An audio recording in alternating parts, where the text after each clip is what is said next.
1.5 साल पुरानी घटना है। भारत निवासी एक व्यक्ति की पोस्टिंग आसपास के किसी गांव में स्थित प्राथमिक पाठशाला में अध्यापक के रूप में हुई थी। एक दिन अध्यापक महोदय जीन्स धारण कर विद्यालय चले गए। उसी दिन साहब महोदय औचक दौरे पर आ गए।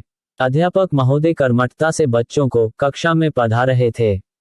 कॉपियां चेक थीं। रसोई से एमडीएम की खुशबू आ रही थी। अकेले अध्यापक और मात्र एक शिक्षा मित्र होते हुए भी अपनी लगन और मेहनत से वे सब चकाचक किए रहते थे। साहब महोदय को कुछ कहने को मिला नहीं। अब कुछ न पाकर साहब ने अध्यापक को जीन्स धारण करने को लेकर आदर्श शिक्षक का आदर्श परिधान शीर्षक से साहबी टोन में भारतीयता के तड़के वाली 2.5 मील का सुदीर्घ व्याख्यान सुना डाला। अध्यापक एवं प्रभारी होने के नाते अध्यापक महोदय सिर नीचा किए साहब जी का व्याख्यान झेलते रहे। एक आध हफ्ते बाद को खबर मिली कि वही साहब महोदय पुनः निरीक्षण पर आ रहे हैं। तो इस बार अध्यापक महोदय कुर्ता पहने रामनामी ओढ़े चंदन लगाए स्कूल पहुंच गए। साहब जी आए तो उन्होंने जब अध्यापक को इस तरह रामनामी धारण किए देखा तो उन्हें आदर्श शिक्षक का आदर्श परिधान शीर्षक वाला अपना पुराना व्याख्यान याद आ गया। साहब महोदय अभी सुनाने के फॉर्म में ही आए थे कि अध्यापक ने कहा कि देखिए साहब महोदय, पिछली बार मैंने जीन्स पहना था जो आपके भारतीय शिक्षक के पैरामीटर के अनुकूल नहीं था, तो आपने बहुत कुछ सुनाया, हम चुपचाप सुन लिए, किंतु आज आप कुछ बोलने से पूर्व आदर्श भारतीय पहनावा गूगल पर सर्च कर लें। धोती, कुर्ता, अंगोछा, पगड़ी ही मिलेगा आपको।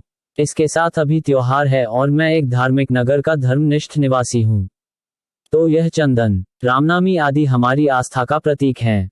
संविधान हमें अपनी आस्था के पालन का अधिकार देता है। आप मेरी आस्था पर आपत्ति नहीं कर सकते। नहीं तो याद कीजिए कि पड़ोसी राज्य में एक मेडिकल स्टूडेंट को दाढ़ी रखने पर कॉलेज ने आपत्ति की, तो देश में कितना बड़ा बवाल मच गया। इसलिए अभी चुनाव का माहौल है, सोचा समझकर कुछ कहिएगा हमें। एक दिन आपको सुन लिया, बहुत सुन लिया। साहब जी चुपचाप सुनते रहे। वे समझ गए थे कि अध्यापक पिछले दिनों की छोटी सी डांट को दिल पर ले लिया था। आज इसीलिए पूरी तैयारी के साथ पहन ओढ़कर आया था कि कुछ मैं उसे कहूं, फिर बवाल हो सकता था, इसलिए बात को टालने में भलाई थी। वे अध्यापक से थोड़े गैर साहबी अंदाज में बोले, अरे अध्यापक महोदय, आप गलत समझ लिए उस दिन की बात को।